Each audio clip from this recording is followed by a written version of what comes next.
DW Africa Link. Warning. The World Food Programme says that Zimbabwe is at risk of entering another dry spell that could worsen hunger for millions of people. Now that sounds tough, considering that people are already suffering from an El-Nino-induced drought. The drought in Southern Africa that started early this year has been the worst in decades. It has even prompted Zimbabwe and neighboring countries to declare a state of disaster over food shortages. So what's the situation on the ground, and how can Zimbabwe ensure food security in such difficult times? I'm Zimbabwean. I grew up in Zimbabwe. I was raised by farm workers. Farmers are let to plant. They were supposed to be planting right now. Zimbabwe is supposed to be awash with rains right now. I can't imagine a Christmas in Zimbabwe without rains. That's what's coming up. I am Eddy Micah Jr., and you are welcome to Africa Link, the podcast connecting you to the stories that matter. Africa Link, every weekday here on DW. Rainfall was expected to return in October, marking the usual beginning of Zimbabwe's 6-month rainy season. However, up until late November, the country has experienced only a few days of rain, and that's a problem. Some projections indicate that 6 million people will face food insecurity during the 2024-2025 lean season. Now, droughts in Zimbabwe are not uncommon, especially those linked to El Nino events, which occur every 2 to 6 years. Historically, these events have caused significant disruptions in agricultural productivity, leading to widespread food insecurity and economic challenges. For more on this, let's bring in Tomson Phiri, World Food Programme Southern Africa spokesperson. I also have Privilege Musvanhiri, DW correspondent in Harare, Zimbabwe. Hello, gentlemen. Welcome to Africa Link. Let me start with you, Mr. Phiri. Your organization, the World Food Programme, WFP, is warning once again of another drought in Zimbabwe. Tell us more. Zimbabwe cannot seem to catch a break, Eddie. It is reeling from a widespread drought as a result of the El Nino phenomenon. And now it is December already, and the rains haven't arrived. It is dry, it is hot, and farmers have not been able to plant anything. From what we can see, Zimbabwe may well be heading towards another catastrophic drought. I mean, as you say, it does not seem like Zimbabwe is catching a break at all. We keep hearing this every year from time to time. In fact, for many years, it's been a huge issue. You talked about El Nino, which our listeners are listening and wondering what that is. Can you explain that to us? Is that really what you feel is driving the current drought situation? The El Nino phenomenon surfaced in about 2023. That resulted in a widespread drought across the SADC region. It affected about 7 to 8 countries. We are now experiencing a La Nina, which is the extreme version of the El Nino. In the southern hemisphere, La Nina is supposed to bring reprieve. It is supposed to bring rains. If anything, we should be having a wetter rainy season than normal. But lo and behold, we are still experiencing a drought, and we have had drought episodes. I was speaking to communities in Zimbabwe who only had 3 days worth of rains in late November. So it is really difficult. You can point to several factors, but the main factor here at play is climate change. Climate change. But let's break it down to what this El Nino is. Yes, so the El Nino is a naturally occurring climate pattern that is associated with warming of the ocean surface temperatures, mostly in the central and eastern tropical Pacific Ocean. Now, it significantly influences weather patterns, ocean conditions, and marine fisheries worldwide. Now, during El Nino, warmer waters come to the surface of the coast of South America and spread across the ocean, pushing significant amounts of heat up into the atmosphere. Now, the result in Africa is that in the eastern parts, eastern and central parts, Kenya, Tanzania, the Democratic Republic of the Congo, you are going to experience a lot of precipitation, a lot of water. In Tanzania, Kenya, and the Democratic Republic of the Congo experienced floods earlier in the year. In the southern part of the continent, South Africa, Lesotho, Mozambique, Zimbabwe, Malawi, and so Namibia, those experience unusual dryness at strategic intervals of the agricultural season. And the result is that you are going to experience a drought. Now, the El Nino pattern starts, and then it is followed by a La Nina pattern. We are now in the phase of the La Nina, apparently. But this La Nina pretty much feels like an El Nino because we don't have the rains. The rains have just not arrived. And the La Nina is? Again, the La Nina is another phenomenon. This one brings wetter than normal conditions in the south, whilst bringing heat usually in the eastern part of the world. Again, it's another weather pattern that occurs in the Pacific Ocean. It is one part of the larger and naturally occurring ocean atmosphere phenomenon, which we call the El-Nino Southern Oscillation.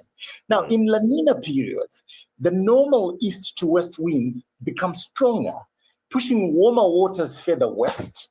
This causes cold water to rise up from the depths of the ocean, meaning sea surface temperatures are cooler than usual in the East Pacific.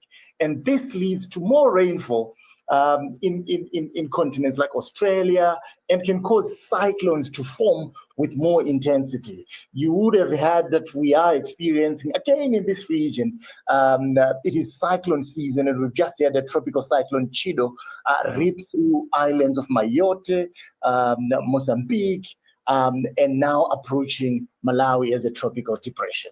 Right, right. That's some solid education we've got here. But for those listening, it's like, oh, no, not again. I mean, again, just to highlight, you are warning of another drought in Zimbabwe. When should people be expecting this? Not that they're looking forward to it, but how soon are we talking about? I'm Zimbabwean. I grew up in Zimbabwe. I was raised by farm workers. It is exactly a month after the 15th of November. If a farmer in Zimbabwe does not put seeds in the ground by the 15th, and each day after the 15th, you are going to deplete any potential harvest that you were likely to get from February, March, or April. Farmers are led to plant. They were supposed to be planting right now. Zimbabwe is supposed to be awash with rains right now. I can't imagine a Christmas in Zimbabwe without rains. The fact that we are already experiencing drought episodes right now means things are going to get worse before they get better. The lean season in Zimbabwe starts usually in October, and it coincides with the rainy season. The lean season also peaks around January, when people find it hardest to put food on their tables. We are expecting things to get worse now. Wow. Privilege, as a fellow Zimbabwean, you obviously are feeling the pinch already, because we already seeing a dry spell in Zimbabwe. How are Zimbabweans coping with it? Give us a situation on the ground, how it's like. Thank you, Eddie. I think if you look at what is on the ground right now, people are suffering from extreme heat conditions. We are experiencing some heat stress and heat waves that we have never, experienced in so many years. If you look at the capital in Harare, temperatures have been hovering around 32, 35 degrees for the past 2 weeks. to 3 weeks. In some places, it's going as high as 45 degrees. The result now is that most water sources are drying up. Your rivers, your dams are drying up, and the water table is going down even for places where people draw water from boreholes. So going forward, it is going to be a big challenge for drinking water, both for human consumption and livestock. And we are beginning to see in so many parts of Zimbabwe, especially those that derive livelihood from livestock farming, they are losing a lot of livestock. Cattle, your most livestock right now, they are dying because of lack of pastures and water. And a recent study by the Environmental Management Agency in Zimbabwe, they published some stats where they are saying that the water quality across Zimbabwe, it has gone down, and there's a lot of contamination now in those water sources, particularly in urban centers. Just on Friday, last week, there was a report where the Zimbabwe National Parks reported that about 4 rhinos died at a park which is close to Harare, where they get their water source from the main water lake that supplies Harare because of contamination. So this is as a result of the drought that we are experiencing. Like Tomson mentioned, it is unusual at this point in time, at this time of the month. Farmers would be hard at work in their fields, but most farmers right now, they've not put seeds on the ground. Those that put seeds on the ground by the few rains that came in November, they are written off their crops. There's extreme heat stress, and crops are now failing. Right. Another challenge, Privilege, would have to be how the scarcity of food is driving up food prices. Basic commodities are rising in pricing. Isn't that the case? And how big a challenge is that? Fortunately or unfortunately, if you go to the shops at the moment, there's still availability of grain. Your cereals are still available. Yes, they have gone up marginally, but we would envisage a situation where if there are no rains now, there's going to be a rise in prices of commodities, because there's going to be a scramble, people wanting to bank, buy food and stock, because in the coming months, it is expected that we won't have enough to eat. In our government, what they did was during winter, the period from May to August, for the farmers who had water in their dams, they encouraged farmers to grow wheat. And there was a lot of wheat which was grown, but our Minister of Agriculture is reporting that they've surpassed the target which of the harvest that was harvested in 2023. But what we don't know now is that, do we have enough in the national silos that can feed the nation for the coming months if indeed this drought deepens? Right. Mr. Phiri, that brings me to you.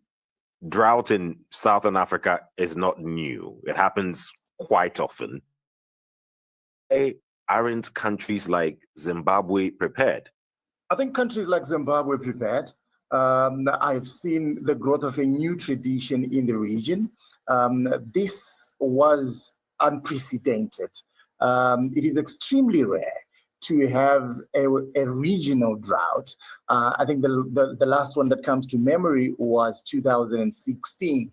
Another one, of course, you have to go as far back as 2002 to see a widespread drought of this magnitude. It certainly exceeds any one country to deal with it. But countries here, they did very well. They very early on, they launched international appeals asking for solidarity, asking for international support.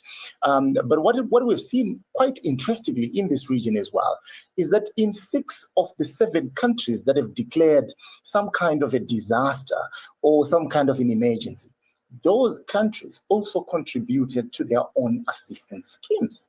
So they are aware, they are doing something, but they just have their backs against the walls at this point in time. This is a situation that far exceeds any one government to meet the needs. Right. I am happy you're saying that it seems Zimbabwe was quite prepared, bearing in mind the challenges of a prolonged drought situation. So that's a thumbs up to that. But tell us more with respect to this, what countries like Zimbabwe should be doing to minimize the impact of the drought, or what more they should be doing than what they've done already. There are countries where nothing hardly grows, but they are food secure. I would like to see countries in the region, countries such as Zimbabwe, invest more in resilient agricultural technologies. I would want them to sort of reduce their over-reliance on rain-fed agriculture. It is unreliable. And if anything is to go by, it's quite clear that we're going to be experiencing more frequent and even more severe climate disasters such as droughts.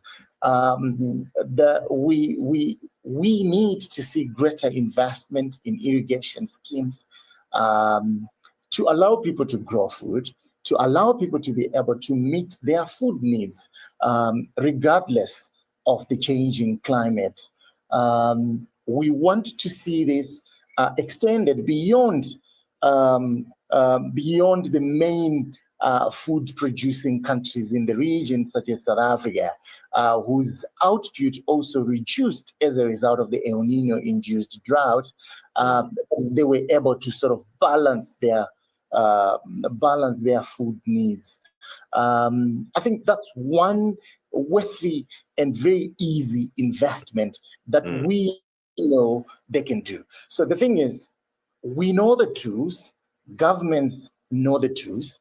All we need now is to implement.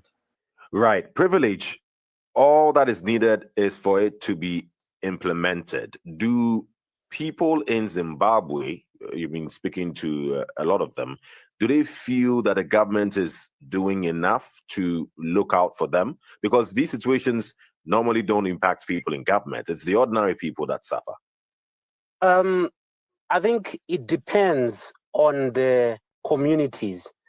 If you look at the small-scale communities, your subsistence farmers in the rural areas, the government has been trying to encourage them to adopt conservation agriculture and also to focus on small grains, to move away from your traditional maize or corn, but move to your things like your sorghum that are drought resistant. So that's what the government has been trying to encourage them. If you look at the large scale farming side, Tomson rightly said investment in climate resilient technologies is the way to go. Zimbabwe is endowed with more than 10,000 inland dams, according to the records of the government. And it is said that it's a country that has far more inland dams than any other African country. But what is needed is the investment now of infrastructure that can utilize those inland dams for irrigating crops, and just the planning part is what needs to be improved. But the government has been waking up.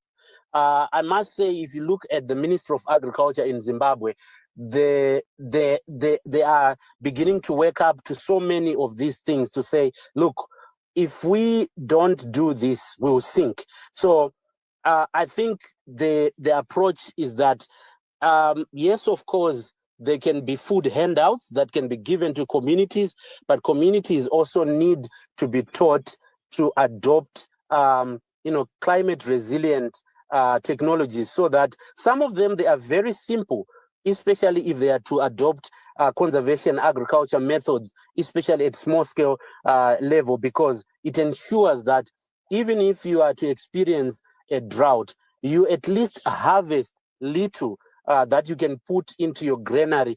And if you are to get a food handout, it is an addition to what you already have, and you don't go hungry. But suffice to say, organizations like the World Food Program, they have done well in terms of working together with government to implement these climate resilient technologies and programs in different communities, and at the same time giving support to these communities in terms of food aid. What I have noticed is that when we do stories going into the communities with various organizations, that everyone at the moment is facing a huge constraint in terms of fundraising. They have put out calls, but remember, there is competition across the world. You have different conflicts in different parts of the world. There's competition for resources. So where they want probably X amount of millions, they are getting far less what they are trying to fundraise because of competing needs in various regions. Right. And that is why, a lot of people inside Zimbabwe or the countries that are facing these prolonged droughts expect their governments to do more, right? From the taxes that are being received and the different policies that the government put in place, because these are, issues that directly affect human beings in the country. But you touched on something very key, talking about funding. Let me come to you, Mr. Phiri, because the World Food Program has been facing challenges when it comes to funding. So how are you able to support people in dire need of food supply in countries like Zimbabwe? The World Food Program is voluntarily funded. What that simply means is that we fundraise on the go. We budget, we look at needs first. We estimate how much we might need for the number of people that we want to target. It's never easy. But I want to say donors have been very supportive.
in Ukraine has been killed by a bomb blast in Moscow. Ukrainian sources say Igor Kirillov was assassinated by the Ukrainian security service. The blast took place outside of an